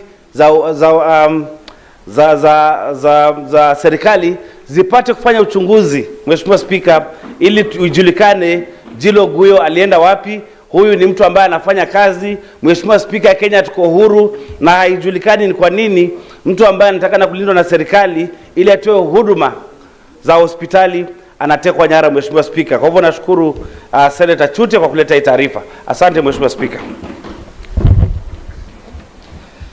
Senator Mudi. Okay, asante Bwana Spika kwa kunipa nafasi niweze kuchangia mjadala unaendelea wa yale mambo inaendelea katika Kenya, na unga mkono statement ambaye ni ya Senator wa Mombasa kuhusu mambo ya elimu mgomo ulioko. Bwana Spika, mambo ya ajabu, mambo ya wale walimu wanafundisha watoto wetu wa university kumekuwa na shinda, pia wa polytechnic, kwa sababu mimi mwenye kamati wa kumekuwa na shinda kwa sababu nakumbuka mambo ya pending bill imeleta shinda, na pia mambo ya retirement pesa unakuta juu ya pending bill pesa ikipeanwa haitoshi. Kwa hiyo ningeomba kuwe na makao mazuri ya serikali na mambo ya walimu wa university ndio waweze kuangalia vile pending bill itapatikana na vile wataweza kupata pesa zao, kwa sababu kama sasa mambo ya serikali imepeana pesa vile watoto wataenda shule, na saa hii sasa nayo walimu wako nje. Ni kitu ambaye haiwezi kufanya vizuri, kwa sababu ile pesa inatumika kwa wale watoto na wale walimu ni ile pesa ambaye sisi tunalipa tax. Kwa hiyo Bwana Spika, ningeomba hii mambo iweze kulainishwa pamoja na waweze kutafuta kikao waweze kukaa. Bwana Spika, pia nachangia mambo ya statement ambaye ni ya irrigation. Mimi ni mwenyekiti wa kamati wa agriculture.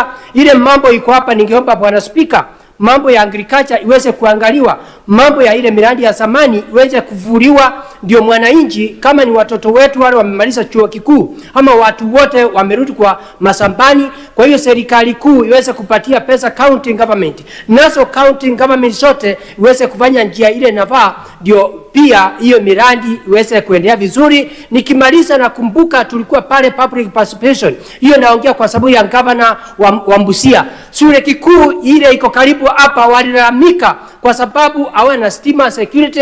Kwa hiyo ningeomba governor wa Busia pahali alipo aende alipe pesa ya security, ndio watoto wetu wasichana na wanaume wasichana na wanaume waache kuteseka. Kwa hiyo Bwana Spika, naunga hizo birumbiri mkono. Asante Bwana Spika.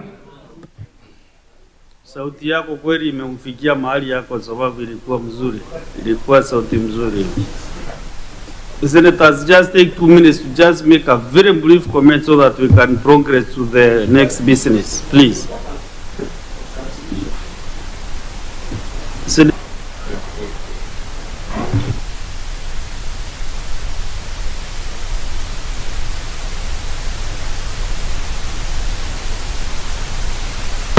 Mr. Speaker, I don't know if they have noticed, but there is no transmission.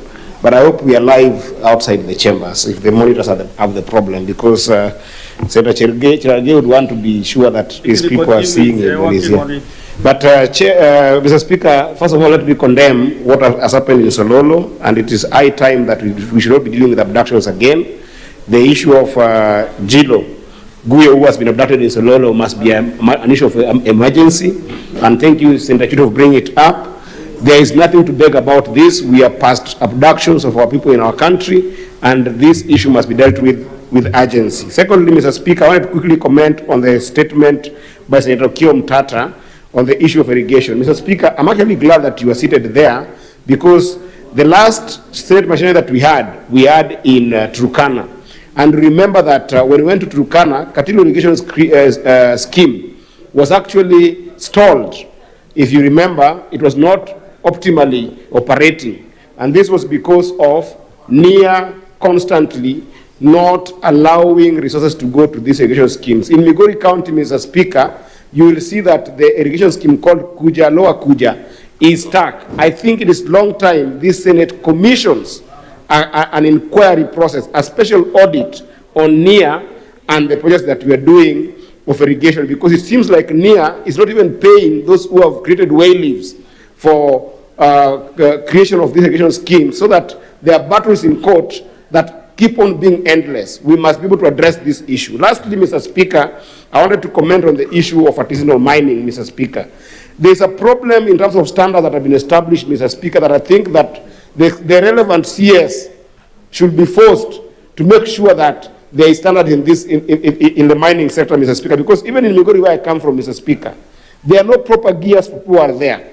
There is use of mercury that is killing people even in the rivers in Migori County. Right now, even in Kehancha, there is the same problem that you see Senator Mukia has put here. The issue of pricing, Mr. Speaker.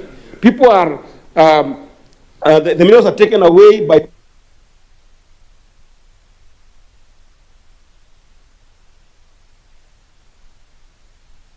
the time.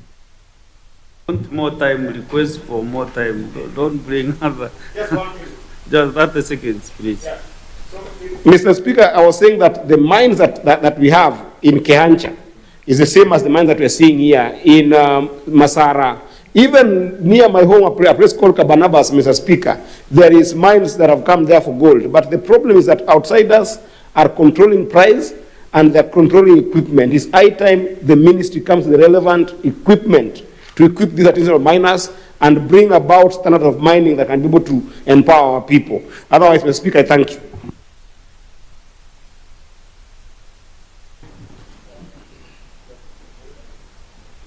Leader of the majority party.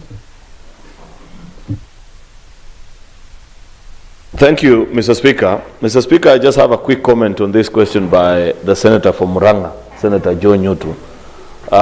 While it's commendable, like Senator Maruma says, for county governments to partner with the Social Health Authority to provide health insurance for their public servants, and I think that ought to be the way of many county governments. I'm just concerned about the naming of this program.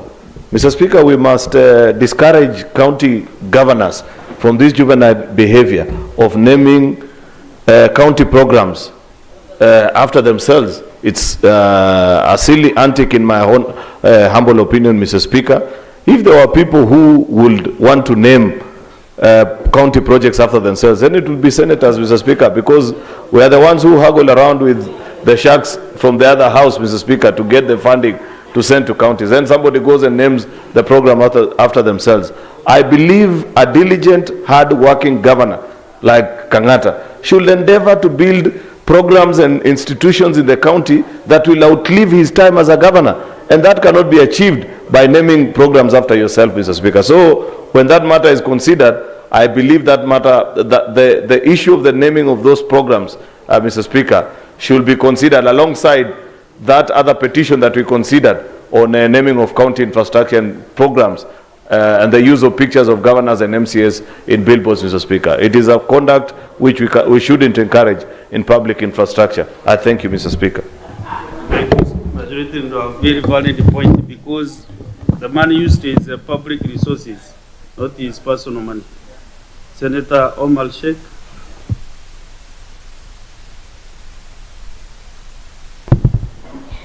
Thank you, Mr. Speaker, for giving me this opportunity. Mr. Speaker, I wanted to comment on the statement of Senator Nyutu about SHA payments. Mr. Speaker, we went almost 18 counties and we realized there are vulnerable people who are supposed to be paid for the SHA.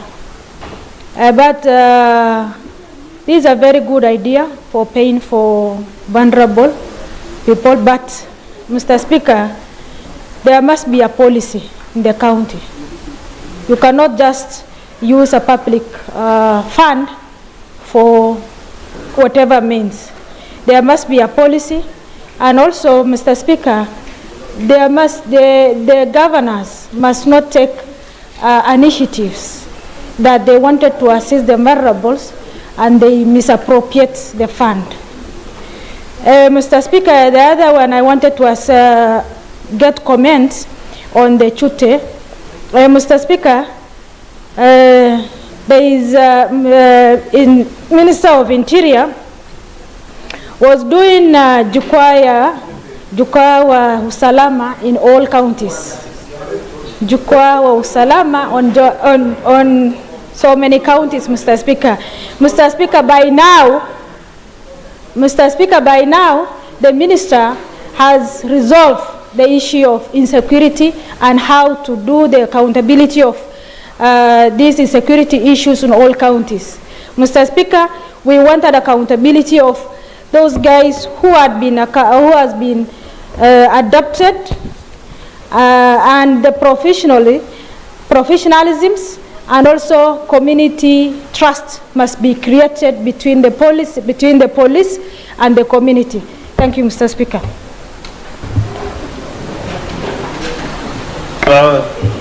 Senator Rekina Radama.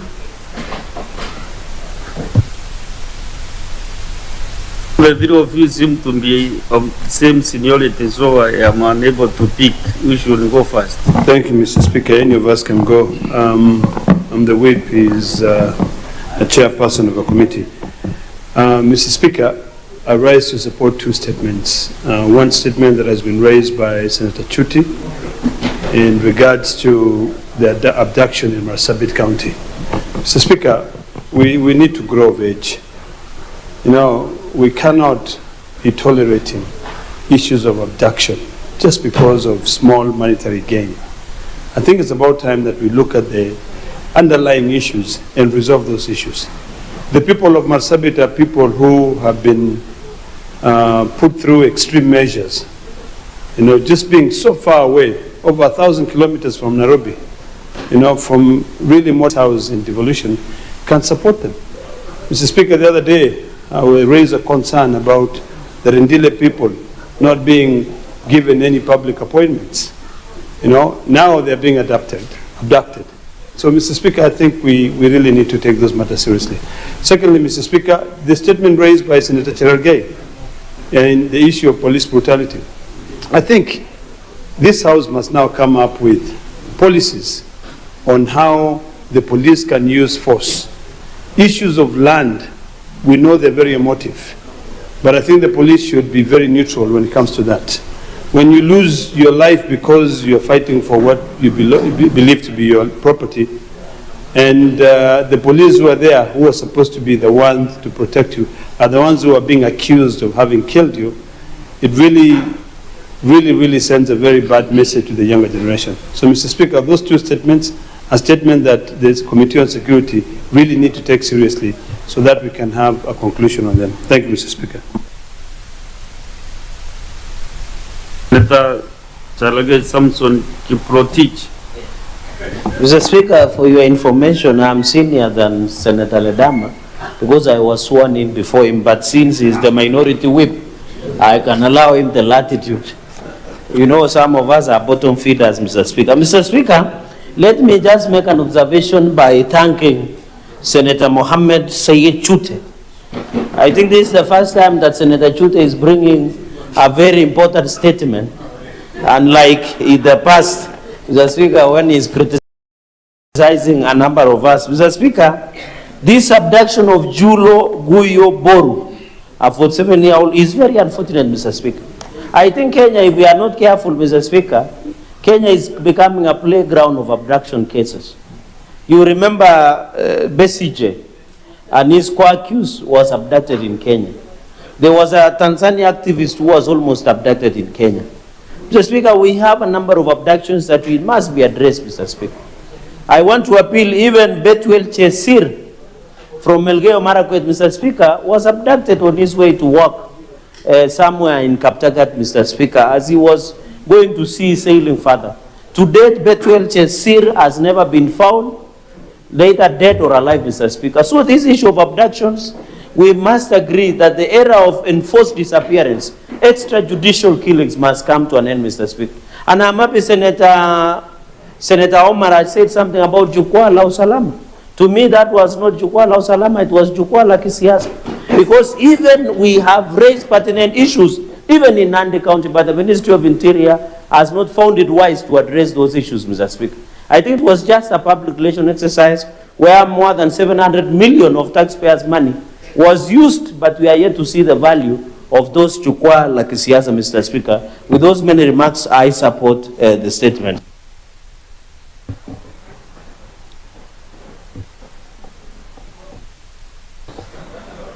Senator Ososi.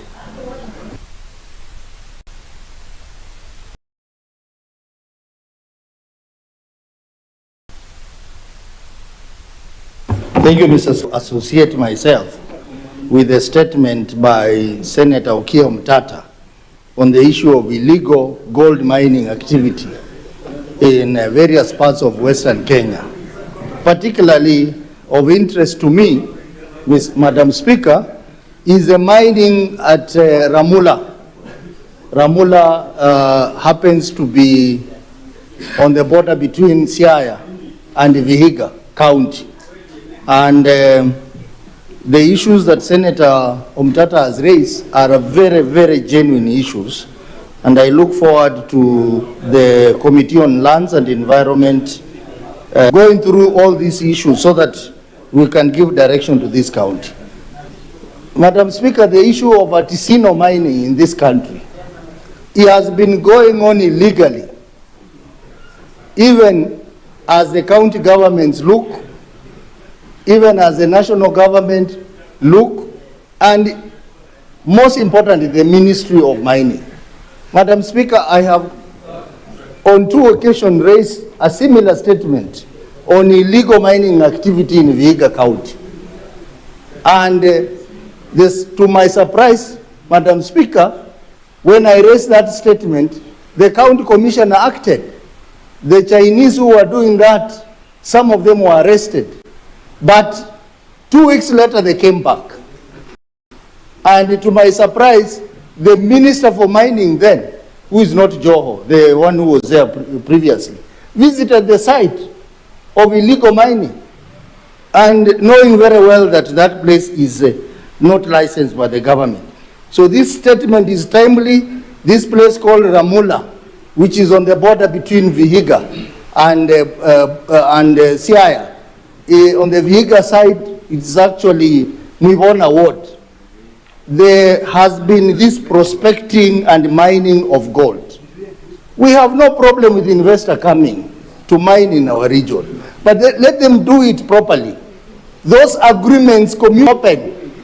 And the issue of corporate social responsibility, Madam Speaker, should be very clear. The roads, the schools, the hospitals must be constructed. Madam Speaker, it is sad that this company that wants to mine at Ramula wants to displace communities and take over their land, Madam Speaker, without following the clear guideline. So I will fully support this statement by Senator Omtata because our... Okay, 1 minute. Our very hardworking youth and communities have been losing because of unscrupulous gold miners. In this house, Madam Speaker, we've been passing additional allocation. You have seen that some counties, which ideally should be benefiting from mineral royalties, Kakamega, Vihiga, have not been benefiting. And yet, illegal miners are...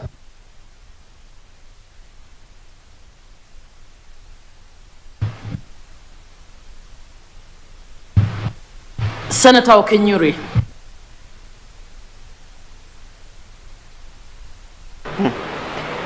Thank you, Madam Speaker.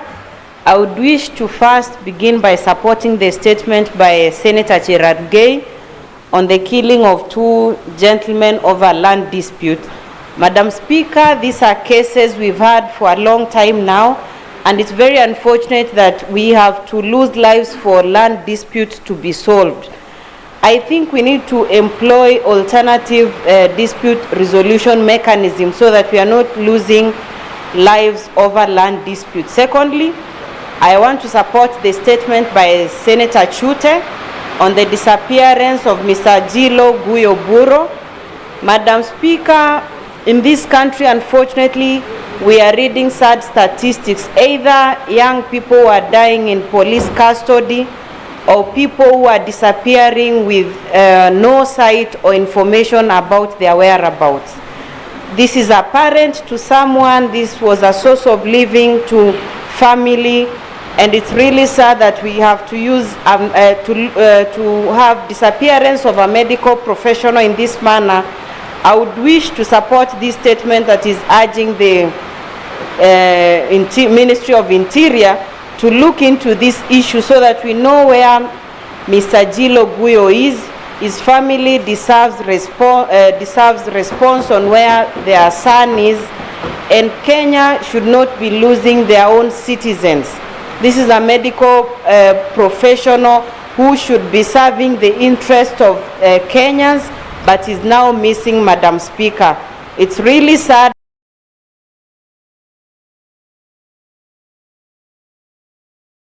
And I hope the Ministry of Interior is going to hasten the process of knowing or issuing information on the whereabouts of this professional. Thank you, Madam Speaker.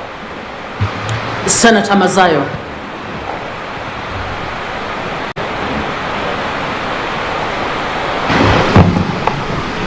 Asante sana Bispika. Bispika, kwanza anataka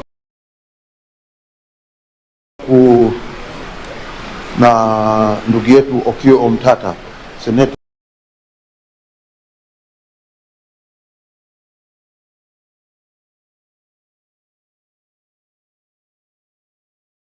wa hapa Busia, ikigusia mambo ya uchimbaji wa madini bila kufata sheria ama kufata masharti fulani ya uchimbaji wa madini. Bispika, utaweza kuona kwamba katika maeneo haya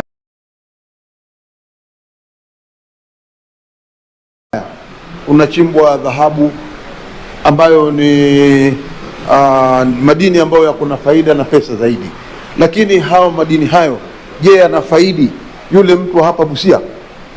Swala ni ama jibu ni kwamba la hasha, haisaidii mtu wa hapa Busia. Kwa hiyo madini yao ni kama yanachimbwa kiholela holela, hakati ni jambo la kusikitisha. Kwa hiyo ni jambo muhimu kuzingatia. Ile kamati yetu ambayo itaangalia mambo haya izingatie zaidi kuona ya kwamba sheria za madini zimefuatiwa. Cha pili, Bispika, ni kwamba hata kule maeneo ya Kilifi kuna kuhali kunaitwa Jaribuni, ndio ambako kumetengeneza Lamu Port. Ile mambo ya simiti inatengeza kule, huko ndio kunatoka kokoto ambazo mwishowe zikitengezwa zinakuwa kama simiti. Kwa hiyo Bispika, tunaona kwamba ikiwa yale madini kule kumeingia watu wengi sana kule Jaribuni, watu ambao wanachimba manganizi, wanachimba hii mawe yale ambayo yanageuka kokoto zile zinakuwa kama simiti, utaona ya kwamba ni jambo la kusikitisha Bispika, ya kwamba watu wakiwa wanachimba kiholela, hawana leseni, hawana hata hawafuati sheria za kuchimba, imekuwa ni jambo la kusikitisha sana. Kwa hiyo mimi nikiunga mkono hapa ni kwamba pia